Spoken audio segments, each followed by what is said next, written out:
당연히 모자라는 생활비를 내놓아 줄 줄 알았다.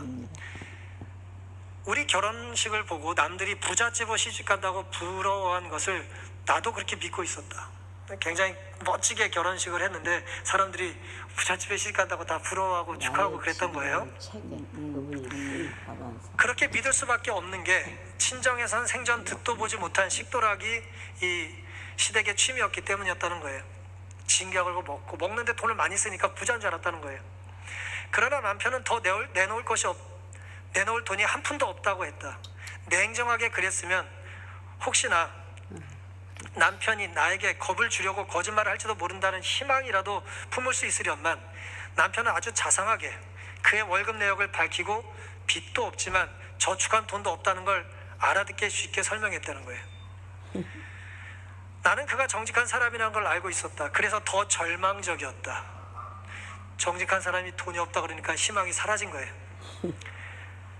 미군 부대에서 비교적 넉넉하게 받은 월급과 부수입을 안 쓰고 모았다가 나를 싸데려 오다시피 한 그 hit도운 결혼식에 다 써버렸다는데 어쩔 것인가. 이 사람 이제 박원 씨도 이제 전쟁에 나고 막 미군 부대에서 뭐 일하고 그랬거든요. 그러면서 거기서 이제 만난 거예요, 남편을. 남편이 은행원이었는데요.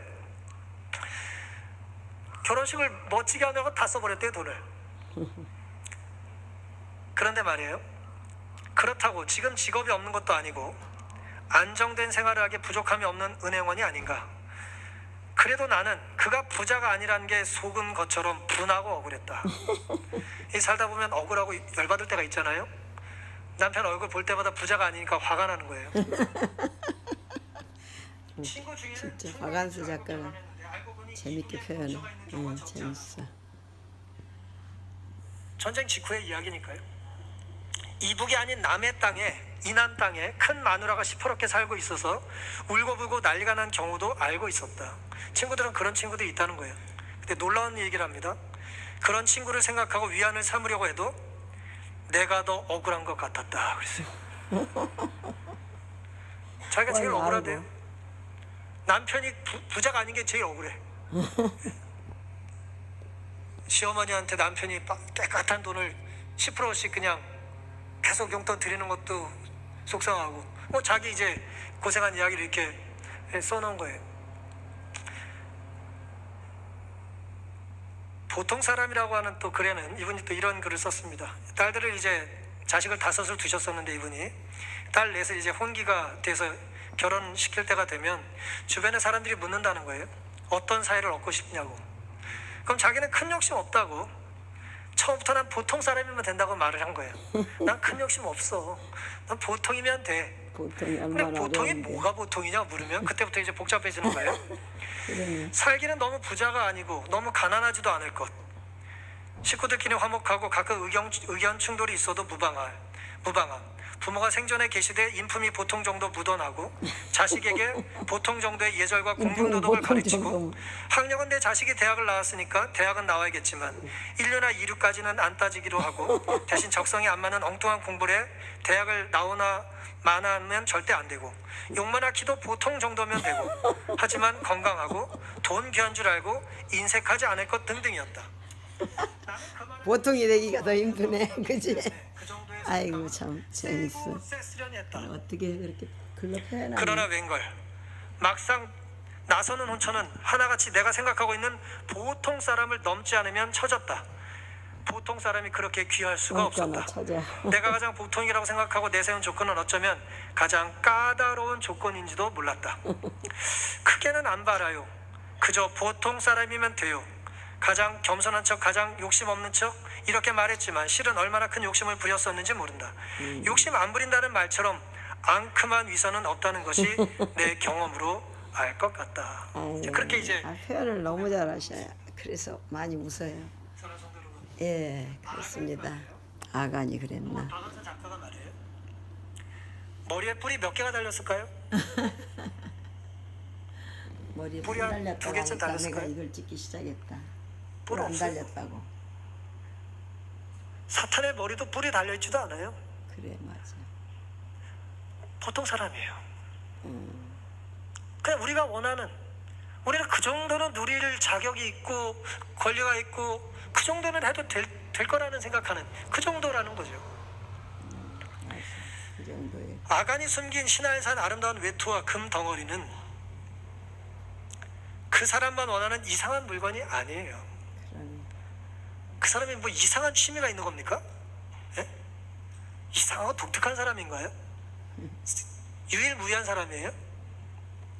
그렇지 않아요. 다 똑같은 걸 원하는 건 아닐지 모르지만 우리 역시 뭔가를 원하는 것이 있습니다. 그것이 신의 산 외투고 그것이 은과 금이에요. 그러네. 나만 없고 나만 모르면 우리는 불안하고 초조해요. 두렵습니다. 남들이 다 뛰면 괜히 전철에서 나도 뛰잖아요. 불안한 거예요. 불안하니까. 그런데 나만 알고 나만 있으면 그러네요. 어때요 또? 교만해요. 음. 에휴 저것들 아무것도 모르는 것들이. 그런단 말이죠. 아간의 죄는 굉장히 모순됩니다. 아간의 죄뿐만 아니죠. 우리의 죄가 그래요. 나만 있는 거예요 지금. 나만 알아요. 물론 나중에 심판을 받는 걸 보면 아간의 가족들이 동참한 것 같아요. 그들 모두가 심판받은 걸 봐서는. 어쨌든 나만 아는 거예요. 나만 숨겼고 나만 받고 나만 훔치는 데 성공했잖아요. 그런데 나만 있는 것을 나만 알아야 되는 상황이에요. 그런 옷을 갖고 있어서 뭐합니까? 한 번도 입고 다니지도 못할 건데.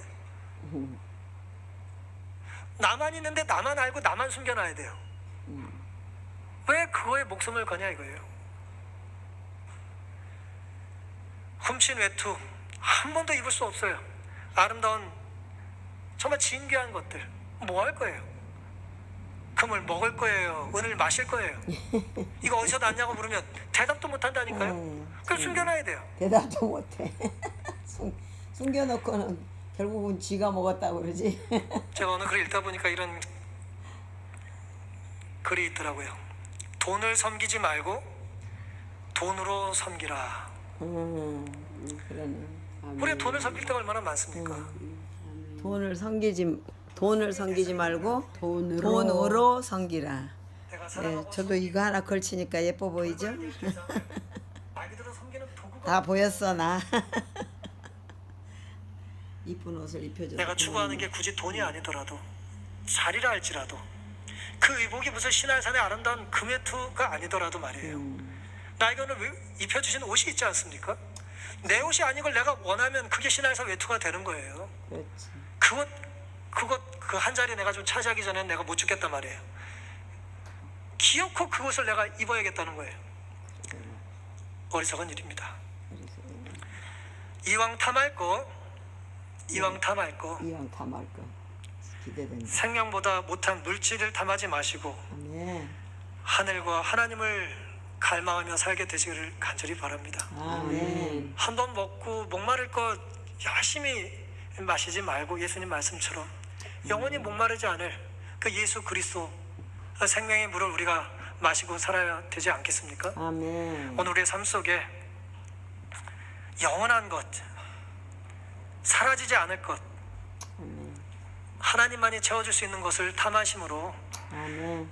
내가 사랑하는 것이 나를 구원할 수 있는 내 사랑의 대상이 하나님이 되고 하나님이 나를 사랑하시고 날 위해서 돌아가셔서 우리를 구원하셨다라고 하는 이 구속의 진리를 체험하고 맛보고 전하는 우리가 되기를 다짐하는 이 시간 되기를 바라면서 오늘 말씀을 마치겠습니다. 아멘. 아멘. 감사합니다. 예쁜 옷 이렇게 탐하지 않아도 막 입혀줘가지고 오늘 아주 카메라에 화사하게 나올 것입니다. 같이 우리 친구도 아멘해. 아멘. 좋다 좋아. 다 함께 갈래교회예요. 은혜로운 말씀을 생각하시면서 마치는 찬미는 586장 카메라가 얼만큼 될지 586장 찬미 후에 목사님의 축도로 모든 예배를 마치겠습니다. 인도소리 너무 좋다.